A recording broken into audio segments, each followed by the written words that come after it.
Chris Rossetti here at Punxsutawney High School on another edition of the Lesser Lumber District 9 preseason video tour, here with head coach Brad Wright. Again, brought to you by Lesser Lumber. For all your building needs, check out Lesser Lumber at www.lesserlumber.com. Brad, I'm going to start with you and just, what your expectations are for this football team this year. Early on last year, you guys started out real well, and then it just sort of fell off a little bit for you. What do you guys have to do to recapture some of what you had early in the season, especially that win over Brookville? Okay, in the win over Brookville, we were able to establish a run game and maintain it throughout the course of the game. We have to run the ball very well, for the entire season. We actually ran the ball better at the end of last season, I thought, though, finishing the year with several games in a row with over 150 yards rushing, and that has to happen again this season for us to be successful. I would think that, considering you've brought 3 offensive linemen out here, that you feel like that's really a strength of this football team. Oh, without question. We, have the opportunity to start seniors across the board on the front this year, and all of them being people who experienced significant playing time last year, if not, were the starters. So there are some juniors that are competing for some positions and some capable sophomores too, but there is a possibility that we could start 5 seniors on the line this year, and that'd be a strength of our team.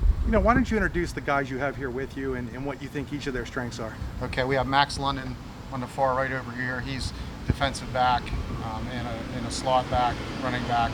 He led the team in touchdowns last year. His strength is his speed, his game-breaking ability. Derek Ishman here beside me, offensive lineman and defensive lineman.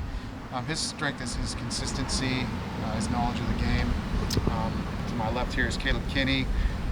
Caleb is a defensive tackle and an offensive tackle, and one of his strengths is helping protect the quarterback, being important, on the edge, being an edge blocker. He has to be good at fortifying the pocket for the quarterback. All right, and then Alex Martin to the left here is a center and a defensive lineman, and he has to be the one that understands really the schemes through up front in the offense, making a lot of line calls and making sure that the rest of the linemen are communicating properly. So his strength is his communication and his leadership. Alex, with some experience back on the line, what is it going to take for you guys to really gel and to really accomplish what Coach is talking about in terms of running the football? I think this year we just need to keep on looking ahead, keep on focusing on the next play, and just not get bogged down if we have bad days or rough games and stuff. Defensively, Max, what would you guys like to accomplish? Giving up points seemed to be a problem last year at times. What do you guys have to do to be a better defensive team?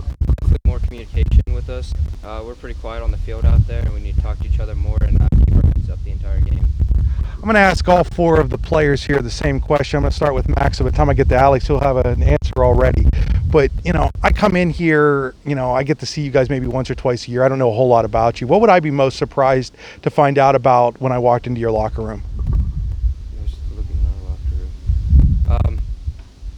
Team bonding. We eat together. We talk together. We communicate as best as we can, and that's what helps us become more of a team.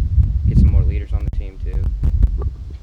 For us, you'd find in the locker room is that we're a team on and off the field. We're always together. We're almost like a family. I'd have to say, probably the atmosphere in there and, all the energy we have, not just during, games or whatever, but even during practices, we're all socializing together and getting to know each other, and especially us older guys getting to know the younger guys who are just coming up. So Definitely, pretty much to wrap up what they said, we have a lot of team bonding on and off the field, and no matter where you are, you'll always find us acting like a team together. When you're coming off of a couple of wins, people don't expect a whole lot from you guys, but do you want to prove some guys, some people some wrong this year? Most definitely. I'd have to say probably Brookville because, through social media, they've been talking a lot of smack, and we've just been letting it go. So I have to say probably that. We're just going to go out there and we're going to play and see what happens there. You were talking on the field, right? Yeah, do it talking on the field, talk with the pads and not with stupid comments. Brad, defensively, what do you guys have to do to be a good defensive football team? We're pretty stout. Last year we were pretty stout against the run in between the tackles. We have to pursue better to the football and tackle in space better and contain the edge better on sweeps. That is where we have focused on this offseason, is getting faster in the right places and making sure we're responsible in our run fits. Well, guys, thanks for joining us on another edition of the Lezer Lumber preseason show, and good luck for the Chucks this season.